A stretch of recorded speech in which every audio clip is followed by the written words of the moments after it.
নমস্কার,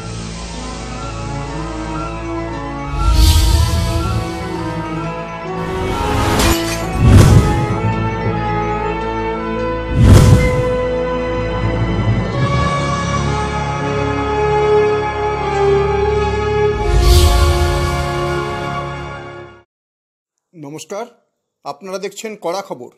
এখন কড়া খবরে দেখুন, আগামী 25শে সেপ্টেম্বর 2024 শিশির মঞ্চে আবৃত্তি আচার্য উৎপল কুণ্ডু এই বইটির প্রকাশ অনুষ্ঠান। তবে তার আগে আজ কলকাতা প্রেস ক্লাবে কথা ও কবিতার পক্ষ থেকে সাংবাদিক সম্মেলন। শ্রী উৎপল কুণ্ডু আবৃত্তির আচার্য হিসেবে সর্বজন শ্রদ্ধেয়। তিনি সারা জীবনের নিমগ্ন সাধনায় নির্মাণ করেছেন আবৃত্তির পূর্ণাঙ্গ ব্যাকরণ। তাঁর রচিত আবৃত্তি চর্চা বইটি আবৃত্তি শিক্ষার বেদ হিসেবে স্বীকৃত। তাছাড়াও কয়েকটি বই, অজস্র অনুষ্ঠান, কর্মশালা ইত্যাদির মাধ্যমে তিনি বিশুদ্ধ আবৃত্তি চর্চার নিজস্ব ঘরানা তৈরি করেছেন। সমস্ত বাংলাভাষী মানুষকে তিনি নানাভাবে আবৃত্তি চর্চায় শিক্ষিত করে তুলেছেন। গুরু উৎপল কুণ্ডুর ৭৫তম জন্মদিনের প্রাক্কালে তাকে নিয়ে ৮০ জন লেখকের লেখা সমন্বিত করে আবৃত্তি আচার্য উৎপল কুণ্ডু বইটি সম্পাদনা করেছেন তারই শিষ্য ডাক্তার পার্থপ্রতিম পান। কথা ও কবিতা শিলিগুড়ির উদ্যোগে আগামী 25শে সেপ্টেম্বর 2024 শিশির মঞ্চে এই বইটি প্রকাশিত হবে। উদ্বোধন করবেন বিশিষ্ট শিক্ষাবিদ ডক্টর পবিত্র সরকার। উৎপল কুণ্ডুকে কথা ও কবিতা ও আবৃত্তির মাধ্যমে শ্রদ্ধা জানাতে উপস্থিত থাকবেন বাংলার বিশিষ্ট শিল্পীরা। থাকবেন রজত বন্দ্যোপাধ্যায়, বিজয়লক্ষ্মী বর্মন, রত্না মিত্র, প্রণতি ঠাকুর, সৌমিত্র মিত্র, কাজল সুর, সুমন্ত্র সেনগুপ্ত, রামচন্দ্র পাল প্রমুখ। একক আবৃত্তি পরিবেশন করবেন আচার্য উৎপল কুণ্ডু। কথা ও কবিতার শিল্পীরা উৎপল কুণ্ডু রচনা থেকে সমবেত আবৃত্তি পরিবেশন করবেন। সংকলন ও প্রয়োগ ডাক্তার পার্থপ্রতিম পান। আচার্য উৎপল কুণ্ডুকে নিয়ে পলাশ দাসের নির্দেশনায় অতএব উৎপল নামে একটি তথ্যচিত্র প্রকাশিত হয়েছিল 2022 সালে।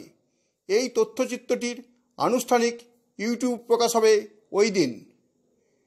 আগামী 25শে সেপ্টেম্বর শিশির মঞ্চে উক্ত অনুষ্ঠানে সাহিত্যপ্রেমী ও আবৃত্তিপ্রেমীদের অনুরোধ জানালেন ডাক্তার পার্থপ্রতিম পান।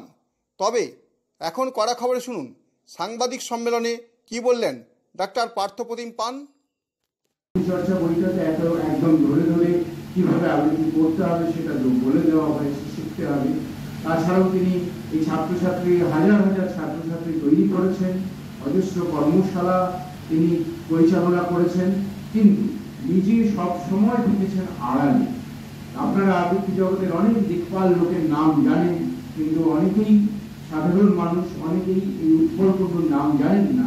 তাতে আসলে উৎপল কুণ্ডুর কিছু যায় আসেনি, উৎপল কুণ্ডুর কিছু যায় আসে না, কেননা তিনি এসবের অনেক ঊর্ধ্বে। তিনি আসলে তাকে যারা জানেন, তাকে যারা দেখেছেন তারা দেখবেন তিনি আসলে একদম সাধক স্তরের মানুষ।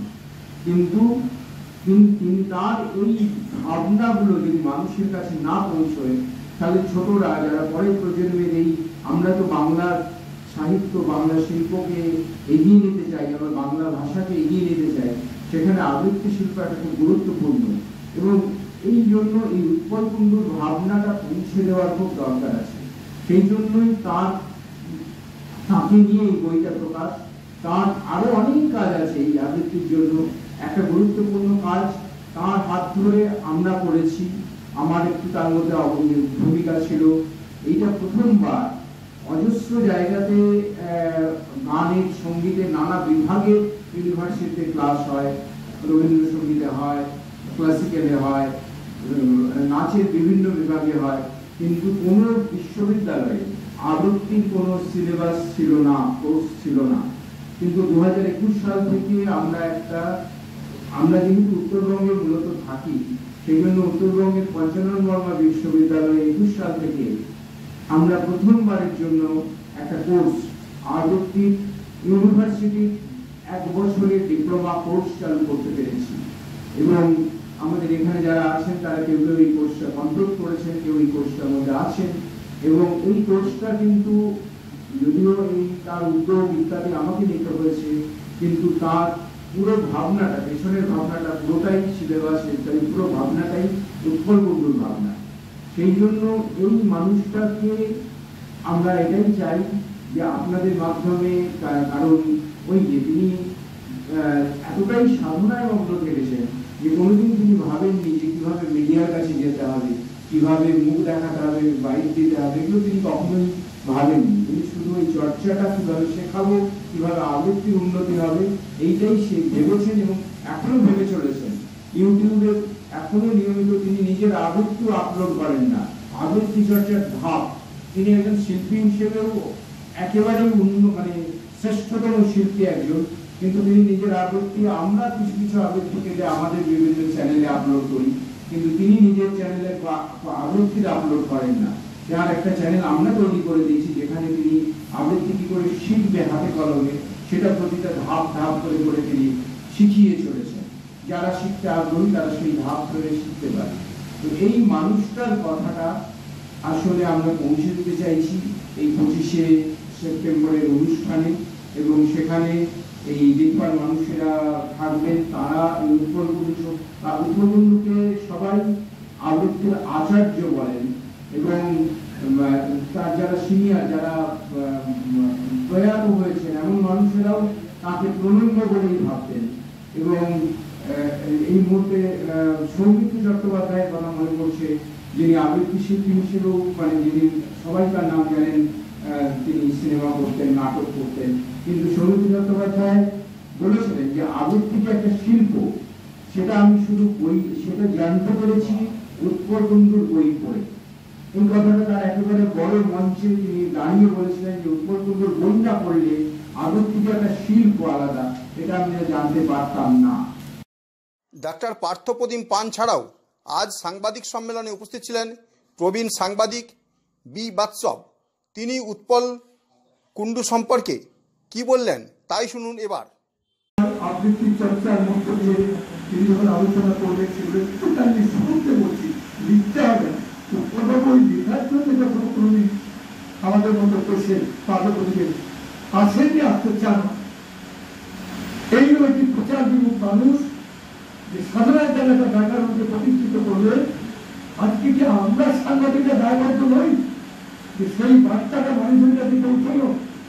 যে ছেলেরা যদি সব শিক্ষার সব বিষয় হতে পারে, তাহলে আবৃত্তি, বিনা কবিতা, গান, যেমন সুর, লয়, ছন্দ, তার ব্যাকরণ আছে, আবৃত্তিও তার ভিত্তি করে চলে। মনে রাখবেন,